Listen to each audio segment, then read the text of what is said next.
form of Bhagwan that we find most endearing, most appealing to us all. And as we gaze at that form, let us go within as we close our eyes, and indeed as we engage in practice, seeking that divine intervention of Bhagwan in our lives. Let us assume that position of reverence as we go within. Hari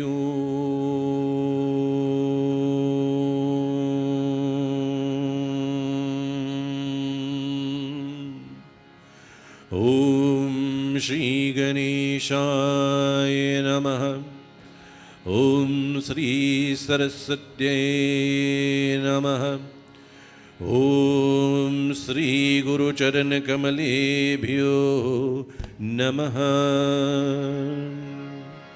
Vakratunda Mahakaya Suryakoti Samaprabha Nirvignam Kuru Me Deva Sarvakarishu Sarvara Jayanti Mangala Kali Bhadra Kali Kapalini Durga Kshama Shiva Dhatri Swaha Sudha Namostute Vasudeva Sutam Devam Kamsa Chanuramardanam Devaki Paramanandam Krishnam Vande Jagadguru Nagindraharaya Trilochanaya Bhasmangaragaya Maheshwaraya Nityaya Shuddhaya Digambaragaya Tasmai Nakaraya Namah Shivaya Om Namah Shivaya Ramaya Ramabhadraya Ramachandramabhedase Raghunathaya Nathaya Sitaye Pataye Namaha. Om Manojavam Marutatulya Jetindriyam Buddhimatam Varishtam Bhatatmajam Vanadyutamukam Shri Ramadutam Shirishi Namami. Om Shanti Shanti Shanti Hari Om. Bete, please resume your seats. We will engage now in opening kirtan. I hand over to members of the group. I invite you all to join together as we clap, as we sing, as we glorify the name of Bhagwan.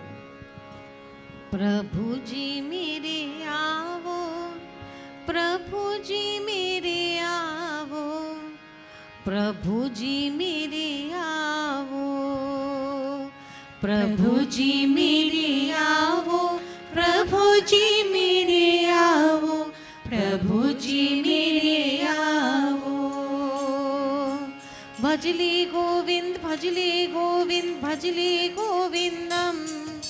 ये दुनिया है प्रभु की माया भजले गोविंदम. भजले गोविंद भजले गोविंद भजले गोविंदम. ये दुनिया है प्रभु की माया भजले गोविंदम. प्रभु जी मेरे आओ, प्रभु जी मेरे आओ, प्रभु जी मेरे आओ, प्रभु जी मेरे आओ, प्रभु जी मेरे आओ, प्रभु जी मेरे आओ. चारी उरा मेरा भयो उदासी, चारी उरा मेरा भयो उदासी. आखिया हरि दर्शन की प्यासी, आखिया हरि दर्शन की प्यासी. आप प्यास मिटाओ जी आओ अब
जी मेरे आओ, प्रभु जी मेरे आओ, प्रभु जी मेरे आओ, प्रभु जी मेरे आओ, प्रभु जी मेरे आओ।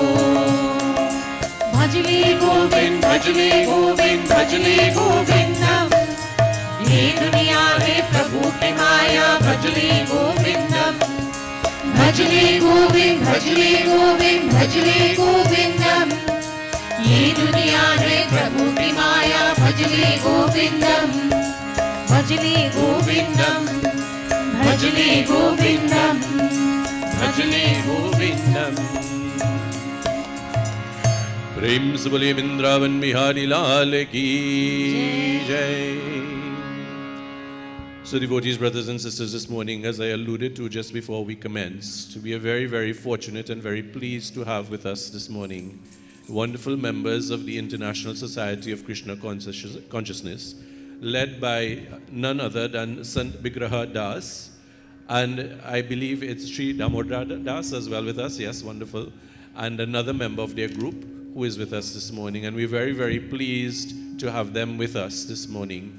As we would know, last year, around November, they joined with us as we were leading up to our celebration of Gita Jayanti. So they were here in November, and we were very, very delighted with the message and with the wonderful chanting and the vibrations that indeed exuded. Pandit Devendra unfortunately can't be with us physically this morning to extend a very proper welcome, so I am trying to deputize in his behalf.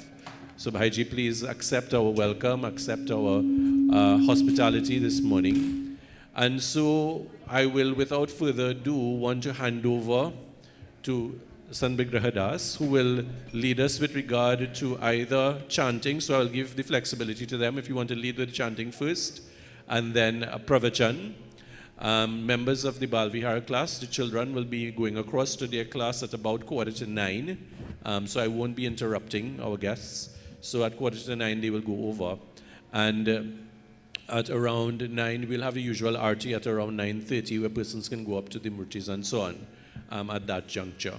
So as the technical aspects get sorted out, I just want to remind members that we have a very special service again next Sunday, and that will be in recognition of the International Day of Down Syndrome Awareness, which will take place on the 21st of March, and so next Sunday, the 19th, we'll have a very special program. We invite you all to attend. The colors to be worn, if possible, are blue. So I see Carol is wearing blue, and Suzanne is wearing blue, and other persons, that little young man is wearing blue as well. And actually, Sherry is in the appropriate colors. So the colors are blue and yellow. So exactly how Sherry is looking there, that's exactly what we want. So Sherry, you have to wear that outfit again next week.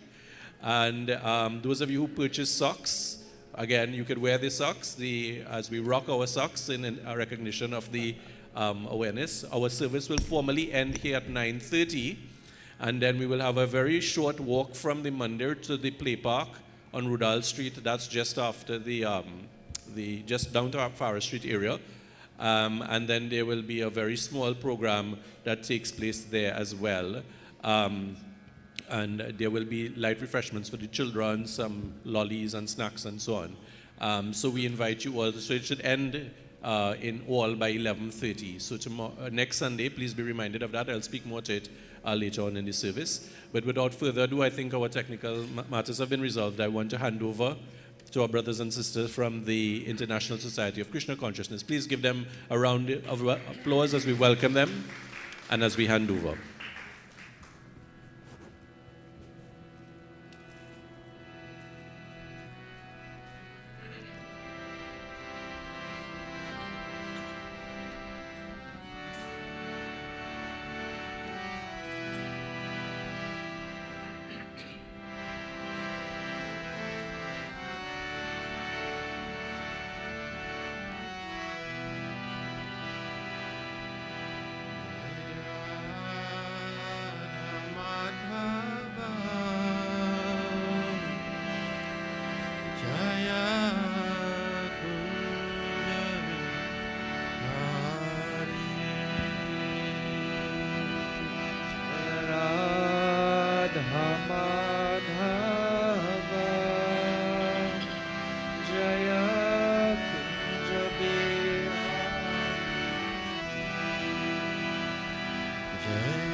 Bihari.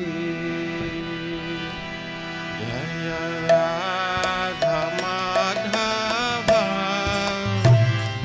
Jaya Kunja Bihari. Jaya Radha Madhava, Jaya Kunja Bihari. Jaya Gopi Janavallabha, Jaya Girivaradhari, Jaya Girivaradhari. Gopi Janavallabha, Jaya Girivaradhari, Jaya Girivaradhari.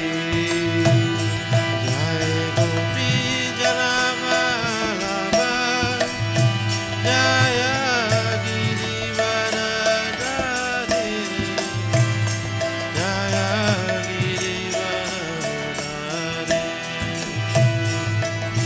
Gopi Janavallabha, Jaya Girivaradhari, Jaya Girivaradhari. Jaya Shoranandana, Jaya Vrajanaranjana, Jaya Vrajanaranjana. Yashodanandana, Jaya Vrajanaranjana, Jaya Vrajanaranjana. Jaya Yashodanandana, Jaya Vrajanaranjana, Jaya Vrajanaranjana. Yashodanandana, Jaya Vrajanaranjana, Jaya Vrajanaranjana. Jaya Mandir, Jaya Kunja Bihari. Jaya Mandir, Jaya Kunja Bihari. Jaya Mandir,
Hare Rama, Rama Rama, Hare Hare.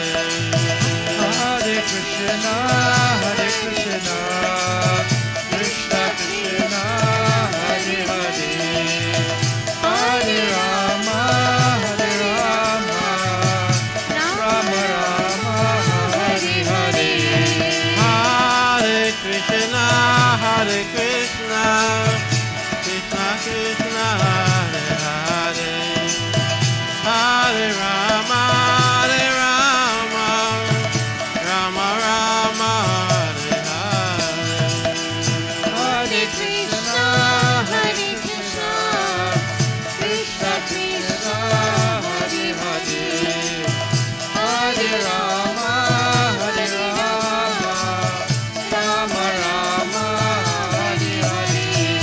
Hare Krishna, Hare Krishna, Krishna Krishna, Hare Hare. Hare Rama, Hare Rama, Rama Rama, Hare Hare. Hare Krishna, Hare Krishna, Krishna Krishna, Hare Hare. Hare Rama, Hare Rama, Rama Rama, Hare Hare. Hare Krishna, Hare Krishna, Krishna Krishna, Hare Hare. Hare Rama, Hare Rama, Rama Rama, Hare Hare. Hare Krishna, Hare Krishna, Krishna Krishna, Hare Hare. Hare Rama, Hare Rama, Rama Rama, Hare Hare. Hare Krishna, Hare Krishna, Krishna Krishna, Hare Hare. Hare Rama, Hare Rama, Ram Ram, Hare Hare. Hare Krishna, Hare Krishna, Krishna Krishna, Hare Hare. Hare Rama, Hare Rama, Rama Rama, Hare Hare.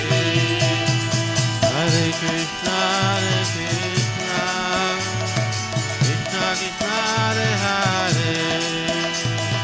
Hare Rama, Hare Rama, Ram Ram, Hare Hare. Hare Krishna, Hare Krishna,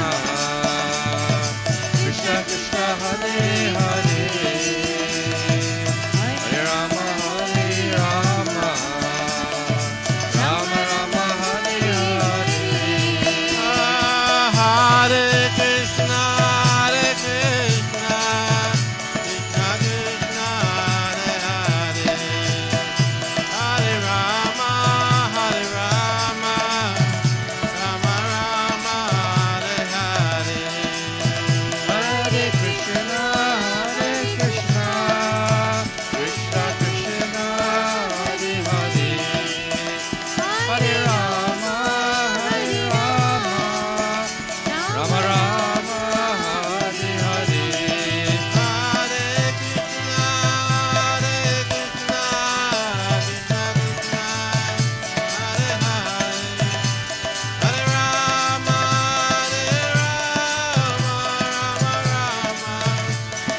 Hare. Hare Krishna, Hare Krishna, Krishna Krishna, Hare Hare. Hare Rama, Hare Rama, Rama Rama, Hare Hare. Hare Krishna, Hare Krishna, Krishna Krishna, Hare Hare. Hare Rama, Hare Rama, Rama Rama, Hare Hare. Krishna, Krishna Krishna, Hare Hare. Hare Rama, Hare Rama, Rama Rama, Hare Hare. Hare Krishna, Krishna Krishna,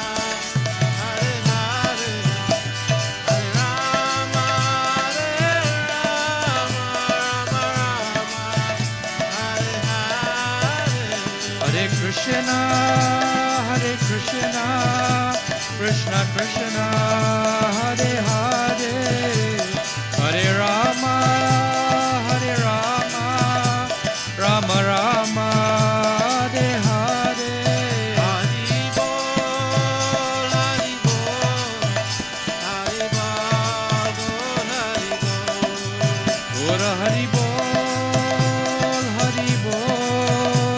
Hari Bol, Hari Bol, Hari Bol.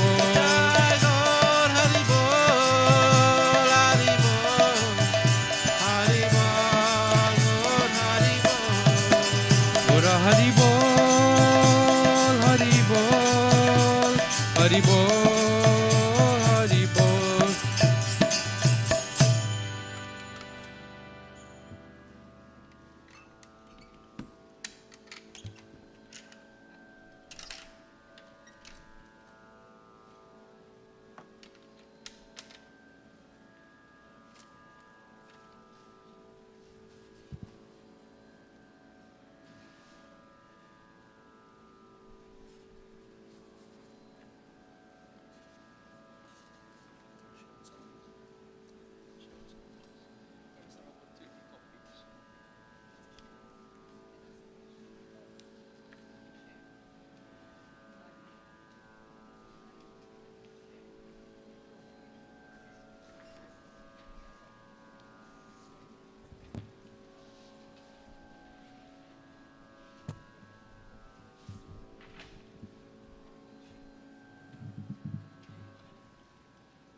Hare Krishna.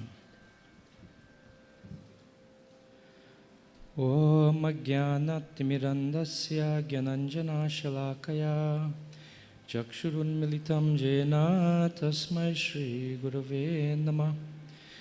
Shri Chaitanya Manobishtam Stapitam Jena Bhutale Swayam Rupa Kada Mahyam Dadati Swapadantikam Vandeham Shri Guru Shri Yuta Parakamalam Shri Gurun Vaishnavamscha Shri Rupam Sagrajatang Sahagana Raghunathanvitam Tam Sajivam Sadvaitam Savadhutam Bharijana Sahitam Krishna Chaitanya Devam Shri Radha Krishna Padan Sahagana Lalita Shri Vishakhanvitam Shcha He Krishna Karuna Sindhu Dina Bandhu Jagatpate Gopesha Gopika Kanta Radha Kanta Namostute Tapta Kanchana Gaurangi Radhe Vrindavaneshwari Vrishabhanu Sute Devi Pranamami Hari Priye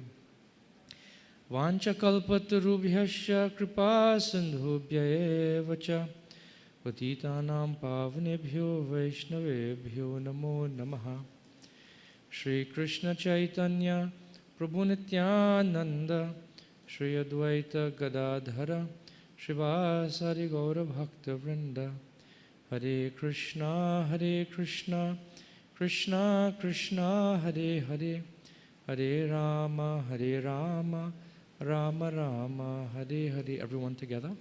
Hare Krishna Krishna Krishna Hare Hare Hare Rama Rama Rama Hare Hare. Once more. Hare Krishna Krishna Krishna Hare Hare Hare Rama Rama Rama Hare Hare. Hare Krishna. So last time we came, we did an introductory lecture to the Bhagavad Gita. One of my friends, he actually largely came up and he wrote a book called Gita Life, where he summarized the Bhagavad Gita in acronyms. Sometimes when we have to approach the task of, let's say, studying Ramayana or studying the Bhagavad Gita, it can prove a difficult task if we don't know the context. Sometimes even I have the experience, like when studying like Bhagavad or something like that. Then you read the Sanskrit, then you read the English, and oftentimes we study commentaries of different acharyas, like Sanatana Goswami, Srila Prabhupada, Vishwanath Chakravarti Thakur, Sridhar Swami. That brings out the deeper meaning of the text itself. So sometimes you read the Sanskrit, you read the translation. By the time you read the commentary and you go through the entire chapter, sometimes you forget what the entire chapter was about. You can get lost in it, just exploring the meaning of one verse. But what we found very useful is that when people have a bird's eye view of the entire text, it becomes more accessible. It becomes more, to use the modern term, it becomes more user-friendly, as it were.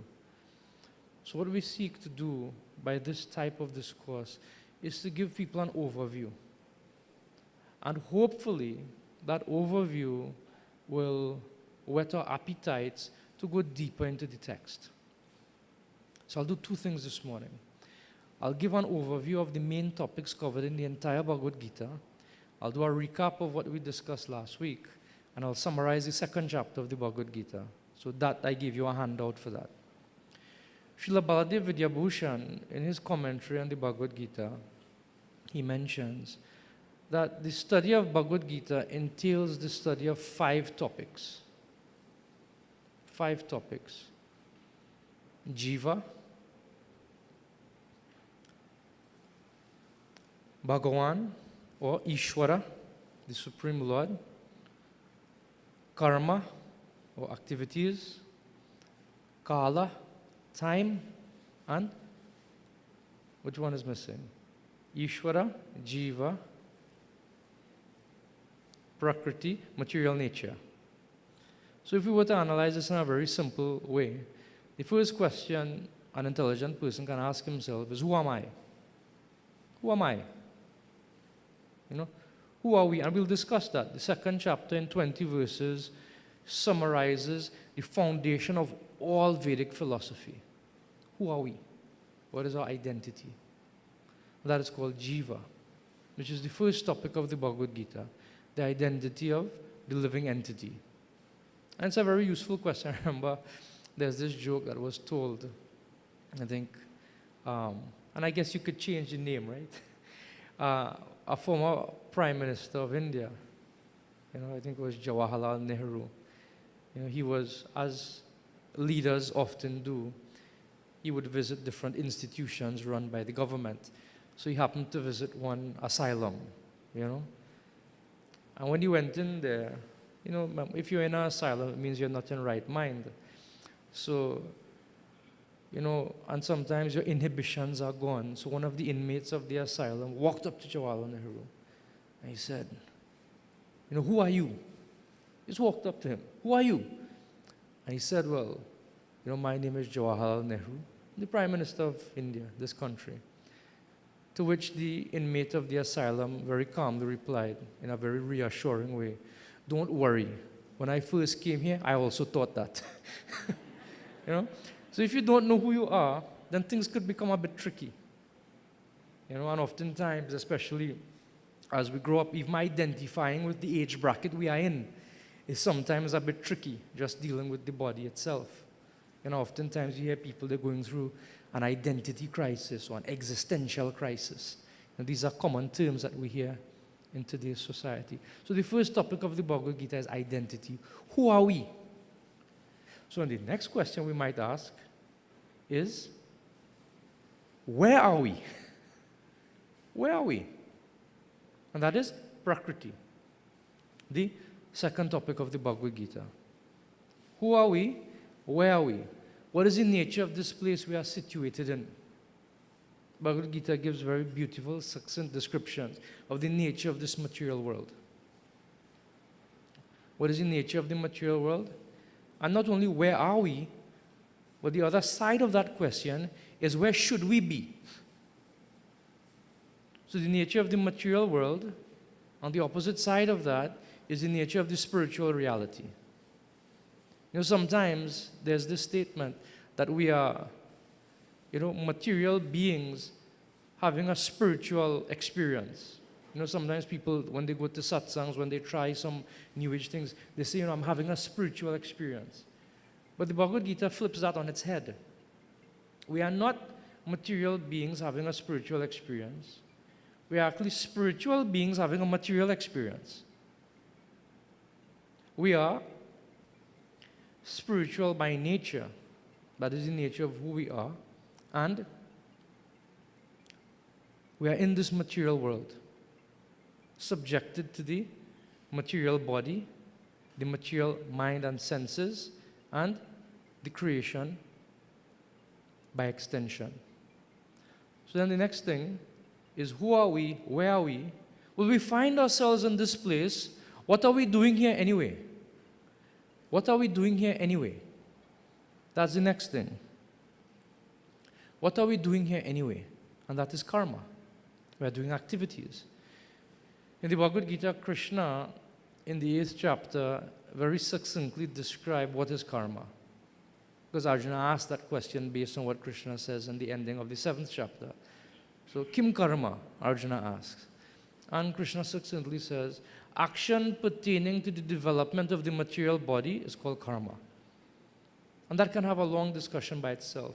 Because when we act in connection to the material body only, then the result is also material. We bind ourselves further into the cycle of birth and death. And sometimes we hear it called bhavasagar, or another term we use for that is samsara, the repetition of birth and death, giving up the body, acquiring new bodies through the different species of life. So who are we? Where are we? What are we doing? So the next question is, how long do we have to do it? Which is the fourth topic of the Bhagavad Gita, Kala. Time, oftentimes, we see it as in a straight line. But the Vedic conception of time is not in a straight line, but it's cyclical in nature. It's cyclical. For example, in the 8th chapter of the Bhagavad Gita, Krishna describes the duration of the material world. The duration of the material universe lasts the extent of Brahma's life. Brahma is the secondary creator of the material universe. He's often heralded as the creator. But the ingredients to create, the inspiration to create, that actually comes from the Lord, Vishnu, who supplies all the ingredients. This is described very beautifully in the Purusha Sukta, where everything comes from on the process of sacrifice. That is the essence of the Purusha Sukta, prayer, which is found in the Vedas. So, Brahma, he creates, and this material creation, this entire material creation that we happen to exist in, lasts for the duration of his life. And that duration of his life is also cyclical, because there's other universes, each with one Brahma in charge, and every time a material universe comes into existence, there's one Brahma in charge. And Brahma is actually a living entity just like you and me, but very elevated. He's actually empowered. He's known as a Guna avatar. So what is his lifespan? In the 8th chapter of Bhagavad Gita, Krishna says, Sahasra Yuga Paryantam, that 1,000 cycles of yugas taken together. What are the yugas? Satya, Treta, Dwapar, and Kali. One cycle of these yugas amounts to 4,320,000 years. One cycle. 4,320,000 years. If we take this cycle 1,000 times, Satya, Treta, Dwapar, and Kali, 1,000 times, that constitutes the day of Brahma, which we just say is 12 hours. Ratram Yuga Sahasranta, such is also the duration of his night. And by indication given in the Shastra, 30 days and nights like this make up 1 month of Lord Brahma, and 12 months, and Brahma lives for 100 years, which works out to be approximately like 311 trillion years. Like if we recite the Sankalp for any puja, one of the things we say is Dvitiya Pararde, referring to Brahma's lifespan. The Sankalp, when we perform puja, is where we declare in terms of universal time when this yajna is being carried out, when this puja is being performed. You know? So one of the things is Brahma Dvitiya Pararde. Brahma Vimshatu Dvitiya Pararde. Within Brahma's life, in the second half of Brahma's life. It means in this current universe, Brahma, he is coming out of his middle age period. He just turned 50. So he's 50 something. He's in the second half of his life. So in this way, the creation goes on. So we have a long time. This lifespan that we live is just but a mere drop in the totality of existence. Just but a drop. We live, 50, 60 years, 70 years if we're lucky. Without health problems, even better. Brahma has to live 100 of his years. Now for Brahma, 100 years is 100 years. For us, 100 years of Brahma is 311 trillion years. So many different creations come into there's, destruction taking place even within that time of the certain portions of the material creation. So this is how long we have to do it. This is how long we have to do it. Who are we? Where are we? What are we doing? How long we have to do it for? Understanding the nature of time. But then ultimately, who is the controller of all this? That is Ishvara. That topic is very clearly described within the Bhagavad Gita. Who is in charge of it all? Who are we? Where are we? What are we doing? How long we have to do it? And who is in charge of this thing? That is Ishvara. Those are broadly the 5 topics that are discussed in the Bhagavad Gita. And if you go through the different chapters, you can see, well, actually, this is describing karma, because it's speaking about repetition of birth and death, what type of activities we do and the type of body it results in. That is karma. When we discuss in a few minutes the 2nd chapter of the Gita from verses 11 through 30, identity, that is the living entity. And of course, these topics are not discussed in isolation. All of these topics are interconnected. Because who is experiencing karma? The living entity within the material body. So there's interconnection. Who is observing these activities? Ishvara in the form of Paramatma. He is observing. He is the ultimate witness of everything that we are, all the activities that we are performing. He's the ultimate witness. Just like when we are judged by Yamraj, if you go to court, right? And if you have this case, you made this complaint, you have any witnesses? And this witness doesn't get he doesn't have to go into witness protection. Witness protection has to take shelter of him. So the Lord, He gives witness. And there are other factors as well. So we can be sure that whatever karma, whatever happens to us in our life is just. We must have done something. We must have done something. One thing we don't have to worry about is the Lord bearing false witness. He doesn't perjure Himself in front of Yamaraj. He tells it as it is. Which sometimes may not work out so well for us. But Yamaraj, he's a devotee. He's a very fair person. Interesting. I was just listening to this yesterday. One of the symptoms of lust, because it's a topic that comes up in the 3rd chapter of the Bhagavad Gita. Now Arjuna asks, by what is one compelled to act in a sinful way, even though he doesn't want to? He's trying very hard, but he feels compelled, almost pushed by some force, Arjuna asks. And Krishna says, Kama esha, Krodha esha, Rajo guna samudbhava. That is lust only, which results in anger, which forces the living entity to act in a particular way. And it's interesting, one of the symptoms of lust is that one punishes someone more than he deserves. The speaker was saying. One punishes, gives out punishment more than one deserves. So it doesn't mean that one is a teacher and he gives too much licks or gives too much suspension or whatever the case may be. It means even in relationship. When we find things aren't going our way, the way we react to our partners, if it is unfair, We have to be really introspective about that. It's a symptom of selfishness, because lust is another manifestation of selfishness. How can I enjoy? But I digress. Just something that popped into my head. So these are the 5 topics of the Bhagavad Gita. Who are we? Where are we? What are we doing? How long do we have to do it? And who's in charge of it all? So, last time we were here, as I was mentioning, we gave a summary of the first chapter. And I'll just remind you, the summary of the first chapter is D-O-U-B-T, doubt. D-O-U-B-T. What is D? Duryodhana's diplomacy and Dhritarashtra's doubts. Dhritarashtra, he questions what is going on here. They have gathered here at Kurukshetra. What are they doing? He's doubtful.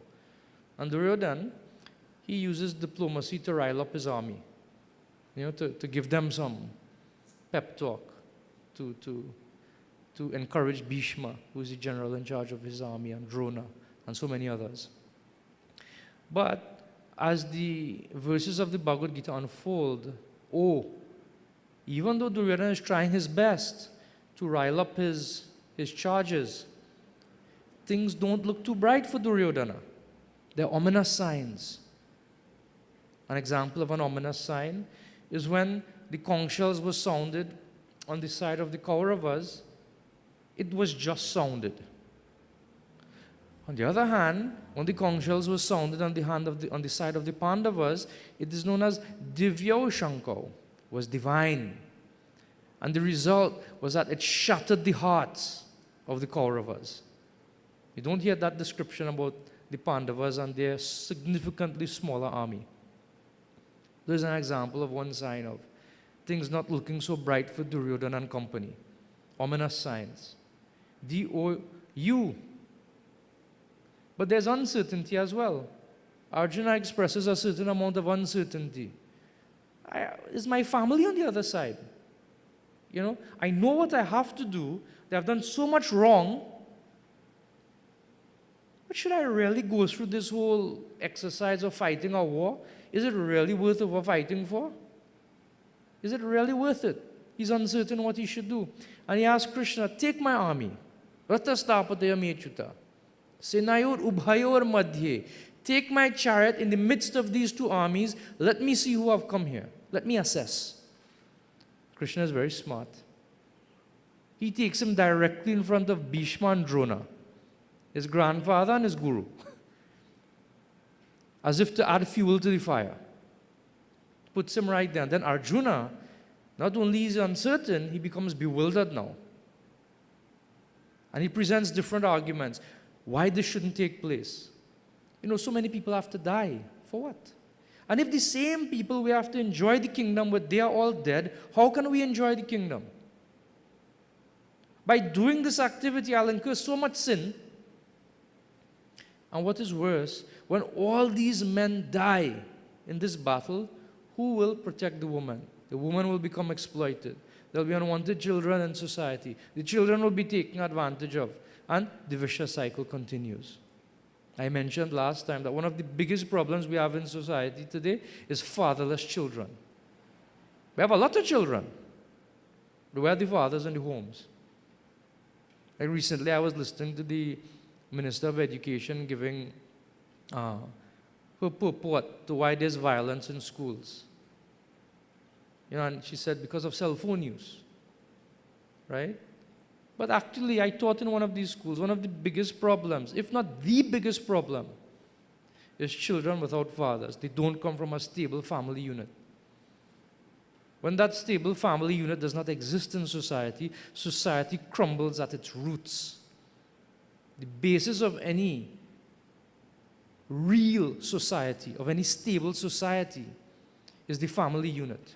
Because that is a microcosm of the society. And there's a turning point. Arjuna tells the Krishna, he puts down his bow, I will not fight. I will not fight. So you could imagine, in front of Bhishma, Drona, Duryodhana, all of them, they're seeing Arjuna casting aside his weapons. They must have gotten really happy at the sight of that. And then chapter 2 begins with this background. So what is the summary of chapter 2? Chapter 2 is entitled, in our translation of the Gita, Contents of Bhagavad Gita Summarized. Contents of the Gita Summarized. It is the second longest chapter of the Bhagavad Gita.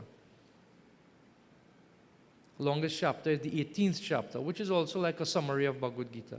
18th chapter is 78 verses. The second chapter is 72 verses. Longest chapters of the Bhagavad Gita by far.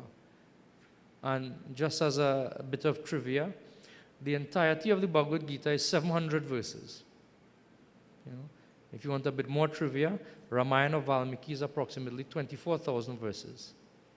You know, Mahabharata, as I recall, is 110,000 verses on this planet. On the heavenly planet is significantly longer.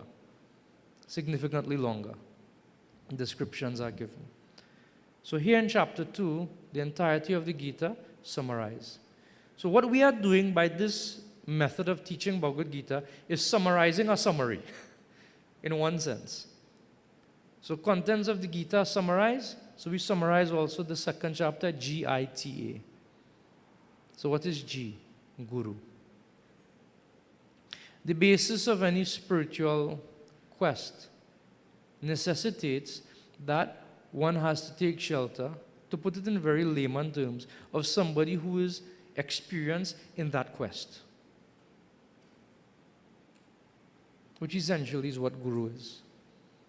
Someone who is practicing himself. Someone who is practicing himself.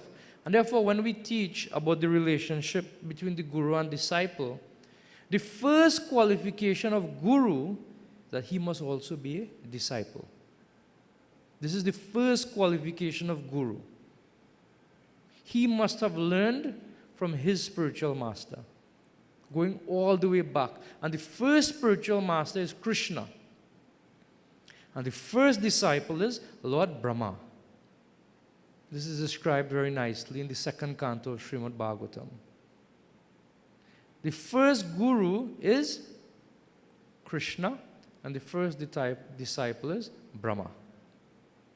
And in this way, the tradition goes on. And that tradition goes on even in today's society. We often say that if one says, I don't need a guru, I am my own guru. Have any of you heard that before? Hopefully none of you would have said that.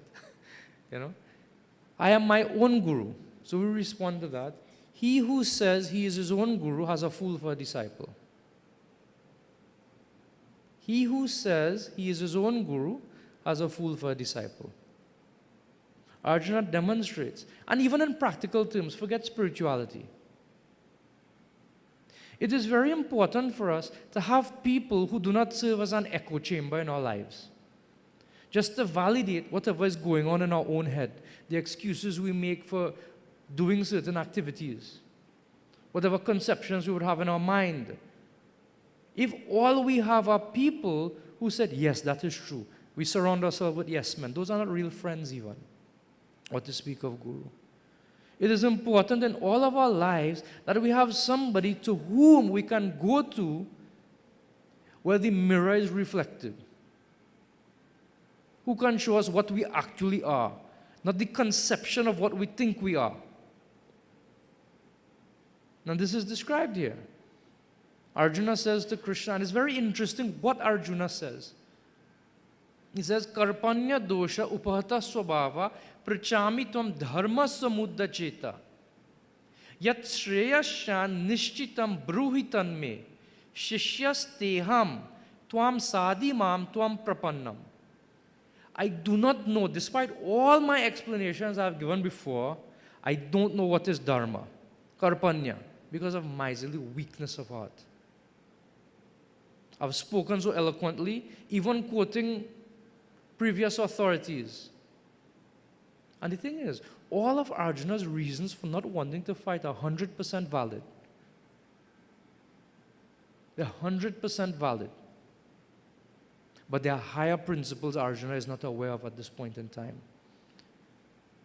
Else if they were valid, he would not feel confused. If those were the highest principles of which Arjuna is speaking, he would not feel confused. There was no need. Gita could have ended after chapter 1. Arjuna walks away, victory is declared for the Kauravas, and the world goes to hell because of corrupt government. I guess in today's society, it seems as if that battle was not won. You know? But Arjuna asked this question, and what has happened? Prichami tvam dharma samudha. I don't understand what is dharma. Dharma sometimes is loosely translated as duty. But dharma has a deeper meaning, which we'll get to when we come to the third section of this chapter. What is dharma? What is the right thing for me to do in this particular situation? And I don't want you to speak to me as two friends having a conversation. Because sometimes that happens. When we speak as friends, our friends might just say, that is true. Don't worry with these people. Your wife is a fool. You should have never married her in the first place. Husband is an idiot. I don't know what you saw in that man in the first place. But rather than tell us, I remember one time, like before I got married, I'll show you the importance of guru. Before I got married, I was in my relationship with who turned out to be my wife, and there was something we disagreed upon. I said, this don't make any sense, It's just not making any sense. Forget this whole thing. And I went my merry way. So that night we had satsang, and I was telling, and like my Siksha guru in Trinidad here, His Grace Rajashri Prabhu, like I told him what happened. And I said, I forget with this. And he immediately told me, he said, you're a fool. You can't act like that if you're in a relationship. You can't act like that. Just to act as soon as something just run away from the thing without addressing the issue. Without addressing the thing. And it's a good thing I listened to him. This was, a few years before we got married. And I think this year will be 13 years. So something happens to be going right.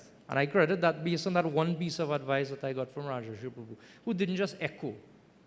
She couldn't understand this simple thing. Another person might have said that. And therefore, we can't have people who just echo. You say it and you hear it come back to you. So the first thing Krishna does when Arjuna surrenders to him as disciple, I don't want you to speak to me as a friend. I want you to speak to me as a superior. I will become your disciple, and this is how this conversation is going to take place. Not just as two friends shooting the breeze. Not like that. Very serious conversation. I want you to tell me, Yat Shreyashan, what is the ultimate good? What is the ultimate good for me? And the first thing Krishna says to Arjuna, my dear Arjuna, while speaking learned words, you are lamenting for what is not worthy of grief. Klaibyam, weakness. Hridaya daubalyam, weakness of heart. These are very insulting words to a Kshatriya. Very insulting. Krishna insults Arjuna. He cuts him down to size. All these learned things you are saying, what is the point? You don't know what you have to do. You're coming to me. You're lamenting for what is not worthy of grief. And then, the next section of the Gita, identity, who we are. Who we are. Who are we? And this is the basis, whether one is a Vaishnava, whether one is a Shakta, whether one is a Shaivite, whether one is a yogi, whether one just wants to go to the heavenly planets and enjoy, whether one wants to go to the moon planet and enjoy Soma Rasa, whatever. The basis of it all is understanding that we are not this body. We are the soul.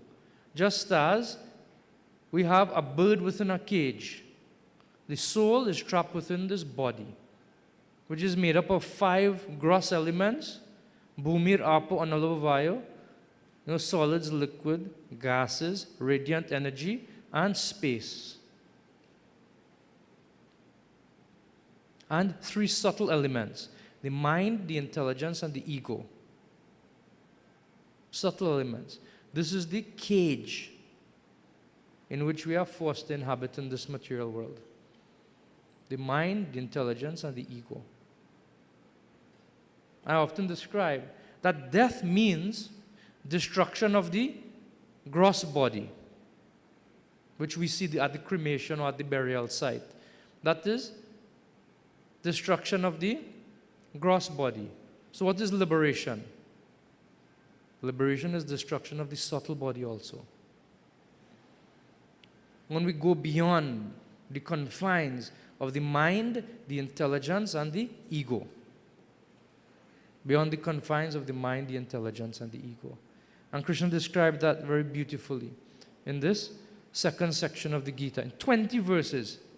Because even when you have to go to the heavenly planets, a few times I ask in satsangs, how many of you would like to go to the spiritual world, to be with the Lord for all eternity?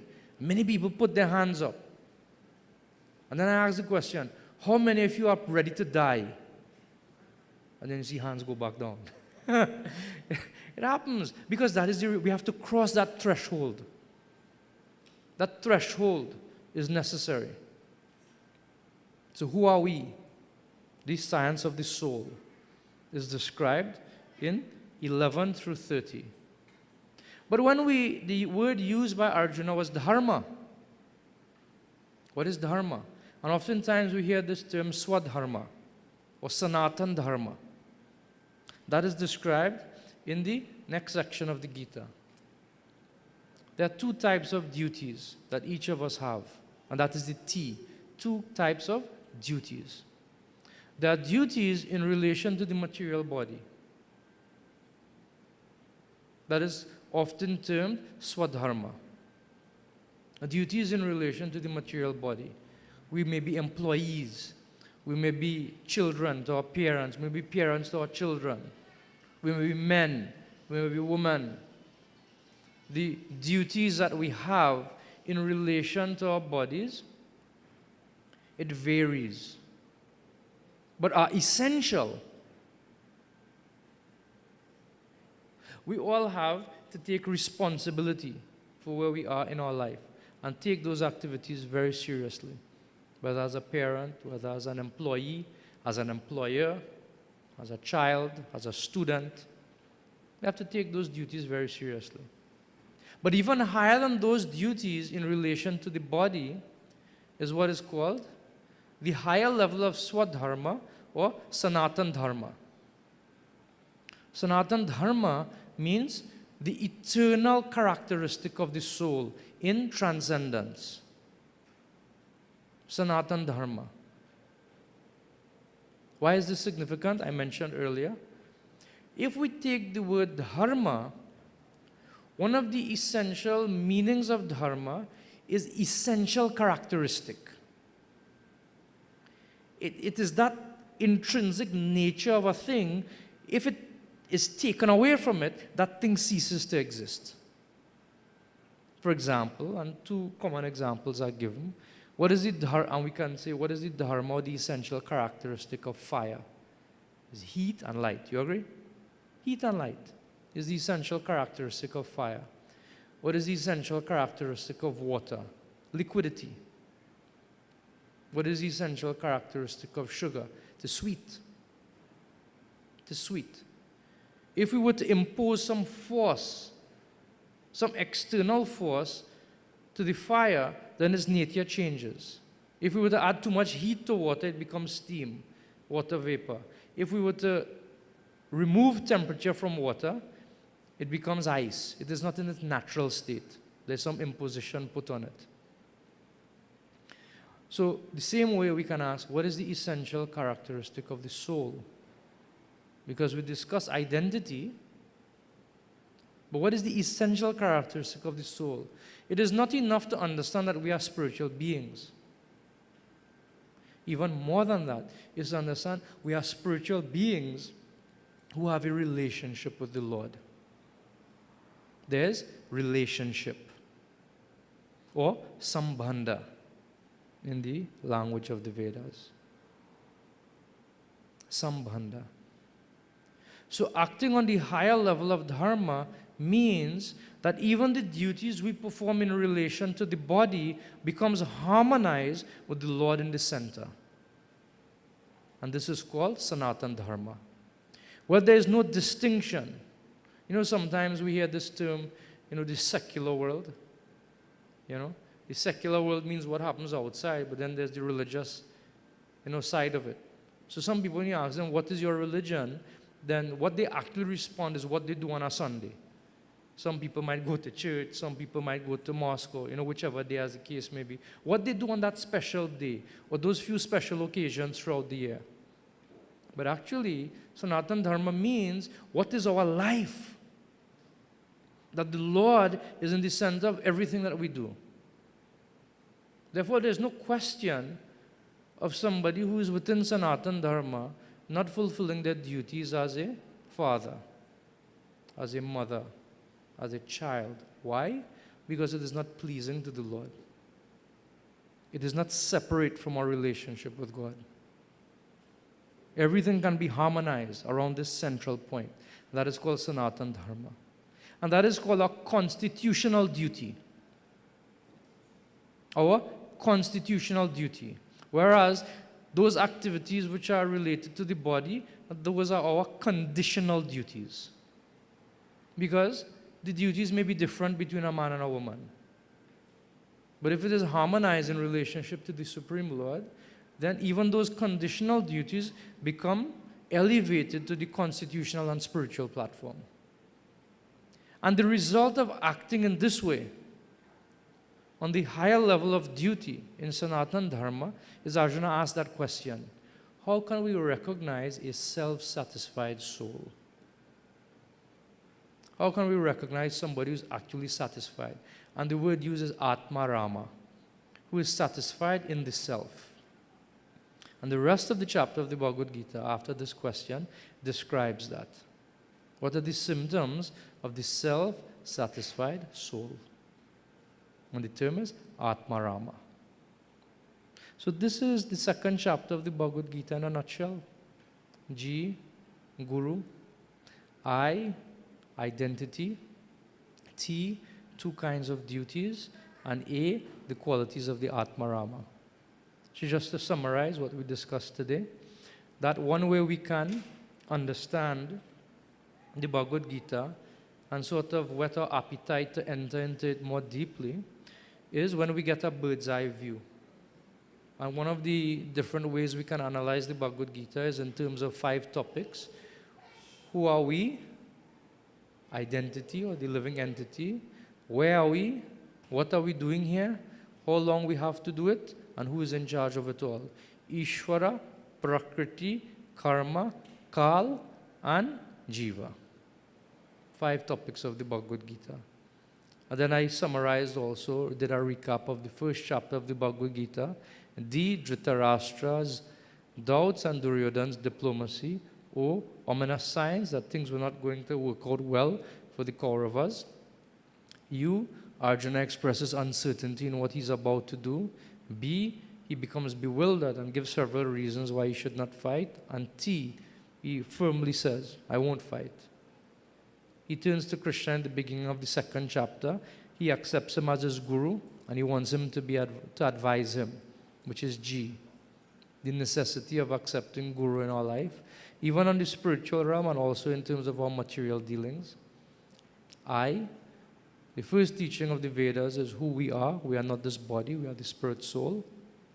And because we inhabit this body, there are certain duties that we have based on our conditioning as man, woman, child, and so on. But even higher than that, those duties can become spiritual when we put God in the center in a very real and practical way. And the result of doing that is we actually become satisfied in this world. So with that, I'll stop. I know I went a few minutes over. Could I take 1 or 2 questions if there may be? Okay. Would anybody like to ask a question? I know if you remember, we did that last time as well. If not, you can speak. You stood to ask a question? Okay, yes, please. You can, if you could come a little bit closer, because I'm Do you have the hearing. cordless? The cordless mic, is it available? What are the essential characteristics for the physical, the astral, and the causal? These are three areas that we would like to shed some light on. The physical, the astral, and the causal? Okay, so to put it in that same language, the physical body would be considered the gross material body, the what we see, flesh and bone and all these things, right? Which are earth, water, fire, ether. I put it in a different way. Solid elements of the body, the liquid elements of the body, the gaseous elements of the body, and the heat element of the body, right? In addition to that, there's inter- and intracellular space, the space between all these elements of the body, and how we are able to move and all these things, right? So that is, what was the first term? The physical. So that is the physical body. We could directly perceive it. The astral body, we can consider to be the subtle body, which is the mind, the intelligence, and the ego. What causal, we can say, is the soul. Icha dvesha samutena dvando mohina bharata. If we do not desire to act in a way separate from God, we would not have a material body.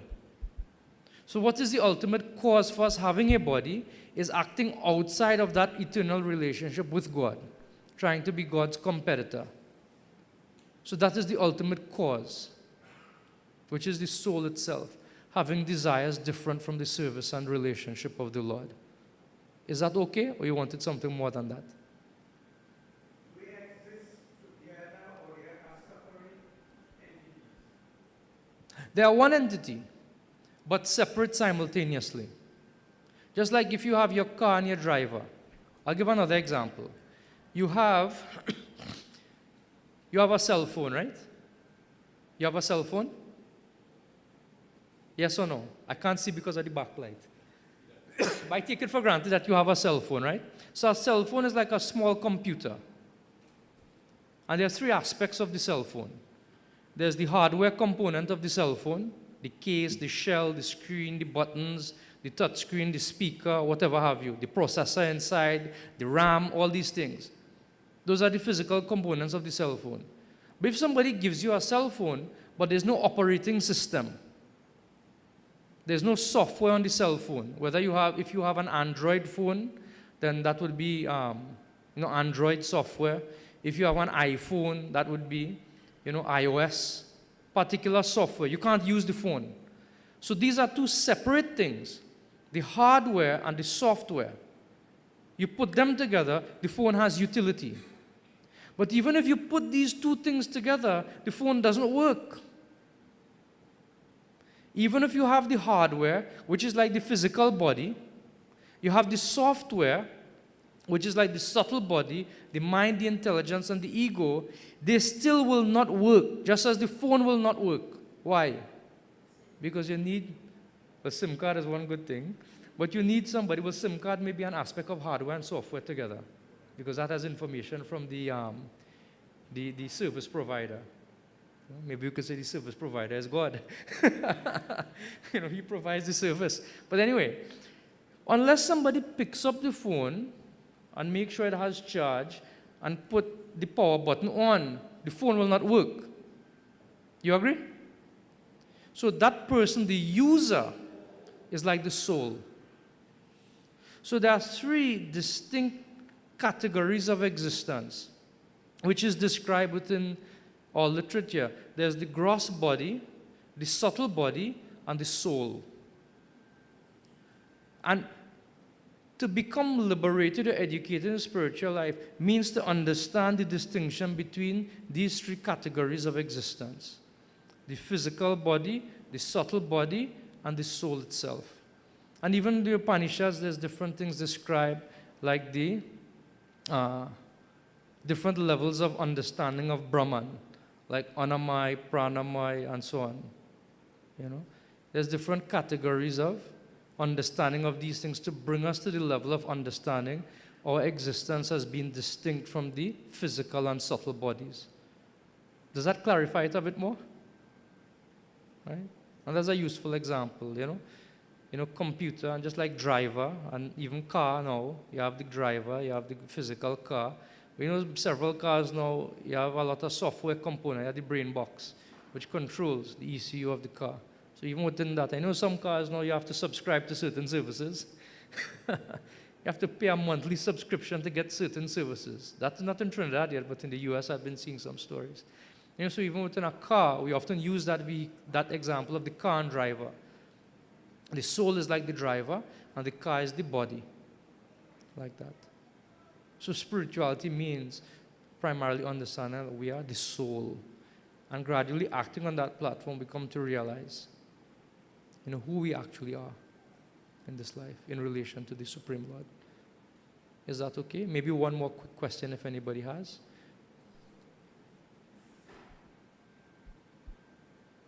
Right. If not, thank you very much for inviting us again, and hopefully we could continue, you know, over the course of time to continue with this presentation of the Bhagavad Gita. Thank you very much for inviting us. Thank you very much.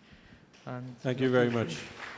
Sant Vigraha Das. Srila Prabhupada ki jai, Ananta Koti Vaishnava Vrinda ki jai.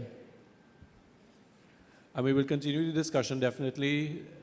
Bhaiji, we will invite you and members of the group to continue these wonderful, wonderful discussions and enlightening sessions.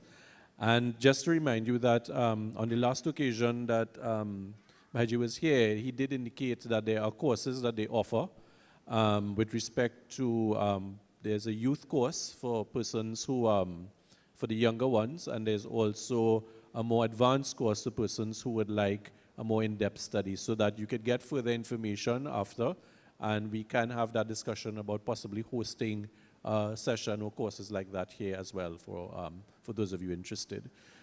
Before we conclude, and we will have some more kirtan, just the announcements at this point, so I won't interrupt again before we close. As I mentioned before, and I'll repeat again, next Sunday our service will be slightly different. It will start at 8:30 a.m., but it will conclude at 9:30. Next Sunday, the Sri Savak Sabha, in conjunction with the Mandir, the Krishna Mandir, and in tandem with our team lead on this, Mrs. Dina Budram Singh, we are having a very special event in commemoration of the International Day for Awareness of Down Syndrome, which is on the 21st of March. And therefore, we will be hosting a program on the 19th, which is next Sunday. It will take the format of certain presentations here at the Mandir, and then there will be a walk from the Mandir to the park at Rudal Street, and you will be given the directions there. But we are inviting persons to wear blue and yellow. Those are the colors. Those of you who may not have any yellow, the Mandir t-shirts are on sale, and they are all yellow in color. So we have a few of those available. So if you don't have any yellow attire, and Sherry has the wonderful color match this morning, so if you would like to participate in that walk, you can. Please use the opportunity to purchase a Mandir t-shirt if you would like to.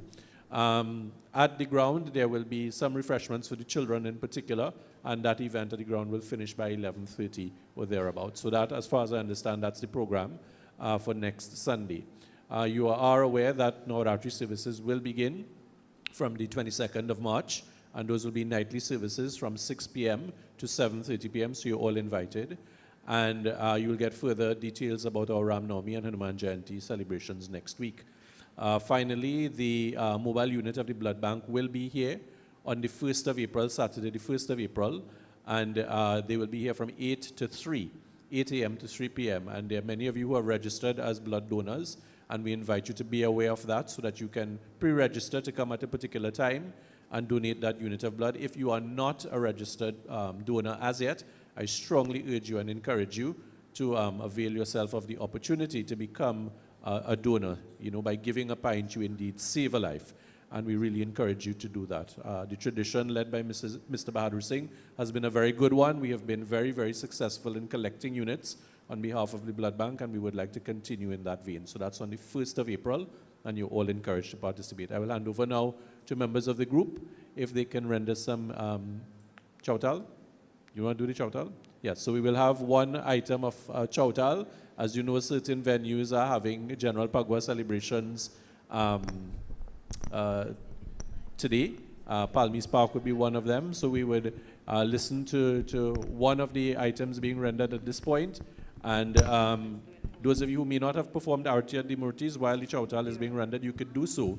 But right after that, we will move into final Arti and closing prayer. So those of you who would like to perform your Arti, you can go straight up now and do that while the group gets themselves ready to render one item.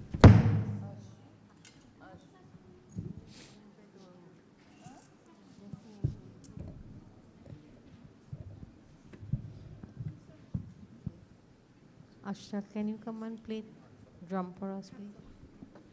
Ashta, come on, sorry.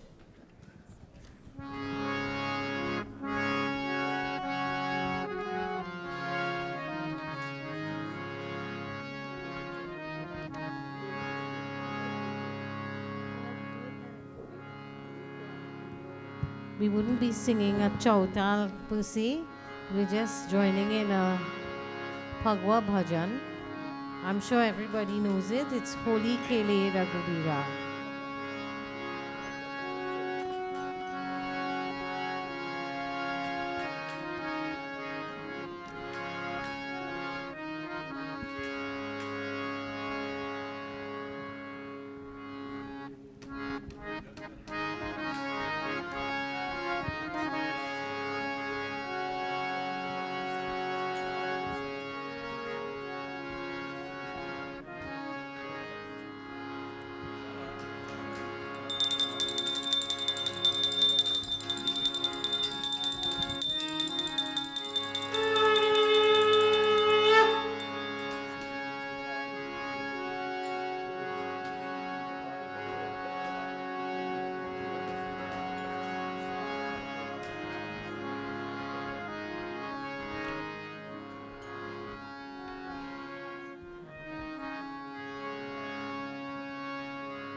Holi खेले रघुबीरा वध में होली खेले रघुबीरा होली खेले रघुबीरा वध में होली खेले रघुबीरा होली खेले रघुबीरा वध में होली खेले रघुबीरा होली खेले रघुबीरा वध में होली खेले रघुबीरा के कर हाथी कनक पिचकारी के कर हाथी कनक पिचकारी के कर हाथी कनक पिचकारी के कर हाथी कनक पिचकारी के कर हाथे अबीरा ओ के कर हाथे अबीरा वध में होली खेले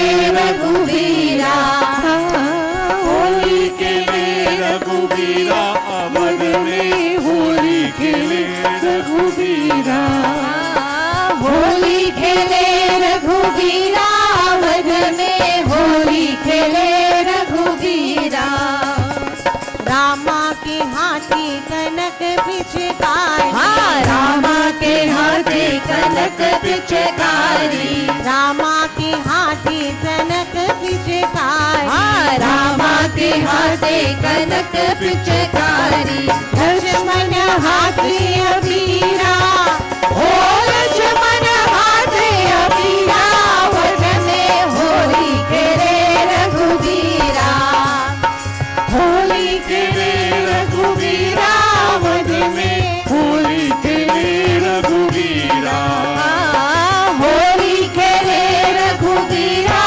वध में होली खेले रघुबीरा के कर हाथी ढोलक बल के कर हाथे ढोलक बल सोहे के कर हाथी ढोलक बल के कर हाथे ढोलक बल सोहे के कर हाथे मजीरा ओ के कर हाथे मजीरा वध में होली खेले रघुबीरा होली खेले रघुबीरा वध में होली खेले रघुबीरा होली खेले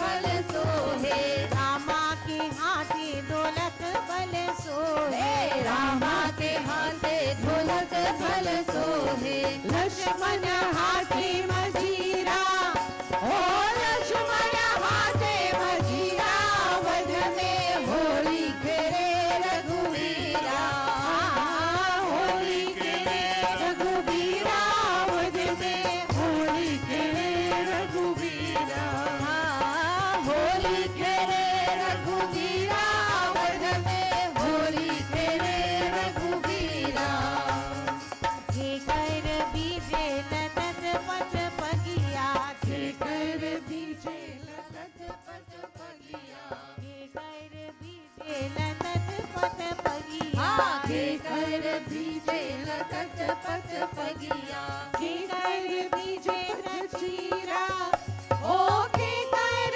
बीजे रचीरा वध में होली खेले रघुवीरा होली खेले रघुवीरा वध में होली खेले रघुवीरा होली खेले रघुवीरा वध में होली खेले रघुवीरा रामा के बीजे लतत पट पगिया रामा के बीजे ललत पट पगिया रामा के बीजे लतत पट पगिया रामा के बीजे ललत पट पगिया सीता के बीजे रचीरा ओ सीता के बीजे रचीरा वध में होली खेले रघुवीरा होली खेले रघुवीरा वध में होली खेले रघुवीरा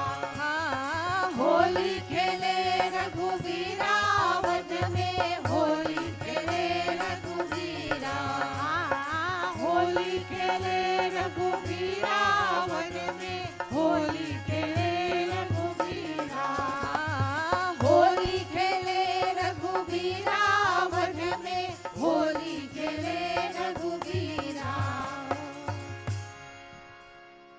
प्रेम से बोले वृंदावन बिहारी लाल की जय. We now stand for final arti and closing prayer.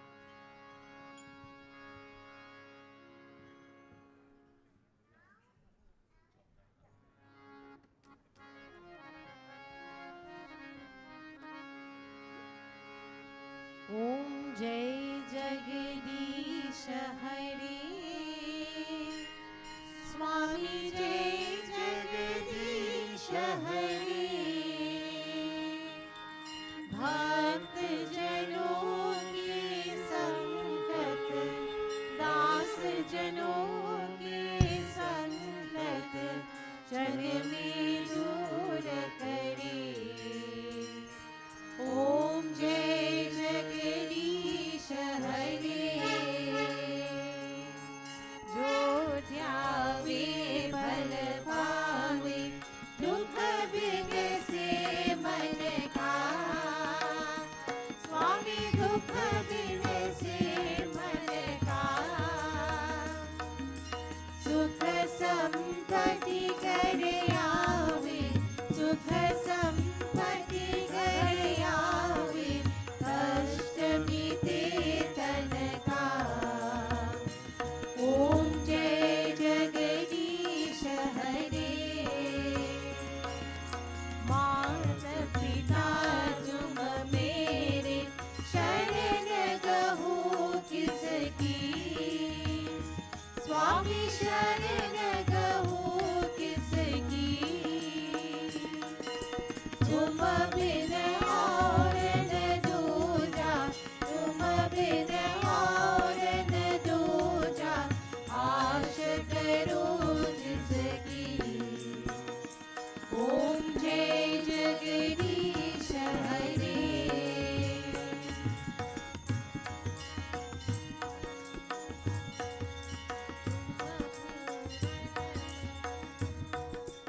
तुम पूरन परमात्मा तुम अंतर्यामी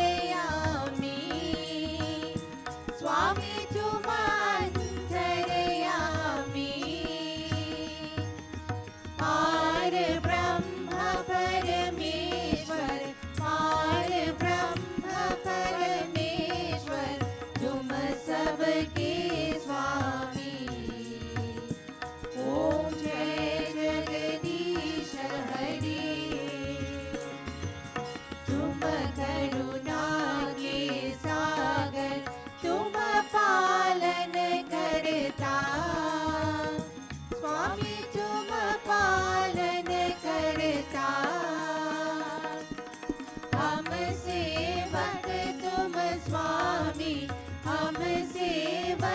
तुम स्वामी कृपा करो भरता। ओम जय जगदीश हरे। तुम हो एक अगोचर सबके प्राणपति। स्वामी सबके प्राणपति। किस विधि मिलो दया में, किस विधि मिलो दया में, तुमको मैं कुमति। ओम जय जगदीश हरे। दीन बंधु हरता तुम रक्षक मेरे। स्वामी तुम रक्षक मेरे। अपने हाथ उठाओ, अपने हाथ उठाओ, द्वार पर तेरे। ओम जय जगदीश हरे। विषय विकार मिटाओ, पाप हरो देवा। स्वामी पाप हरो देवा। श्रद्धा भक्ति बढ़ाओ, श्रद्धा प्रेम बढ़ाओ, संतन की सेवा। ओम जय जगदीश हरे। तन मन धन सब है तेरा। स्वामी सब कुछ है तेरा। तेरा तुझको अर्पण, तेरा तुझको अर्पण, क्या लागे मेरा। ओम जय जगदीश हरे। ओम जय जगदीश हरे। स्वामी जय जगदीश हरे। भक्त जनों के संकट, दास जनों के संकट, क्षण में दूर करे। ओम जय जगदीश हरे। ओम जय जगदीश हरे। ओम जय जगदीश हरे। Hari Om.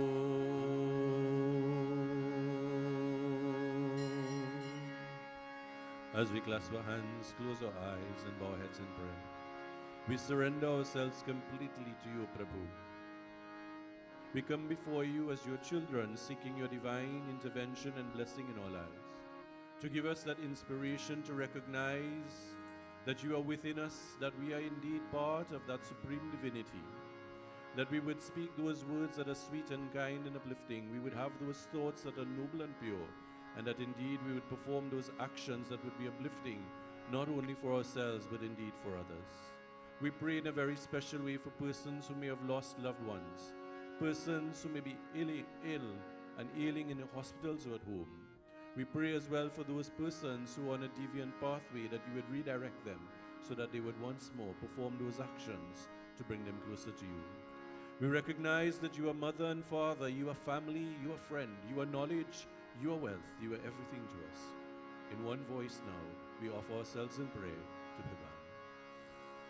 Tvameva Mata, Shapita, Tvameva, Tvameva Bandhu, Shaseka, Tvameva, Tvameva Vidya, Dravinam, Tvameva, Tvameva Sarvam, Mama Deva Deva, Om Sato Ma Sadgamaya, Tamaso Ma Jyotirgamaya, Mrityorma Mridam Gamaya, Om Shanti, Shanti, Shanti, Hari ओम।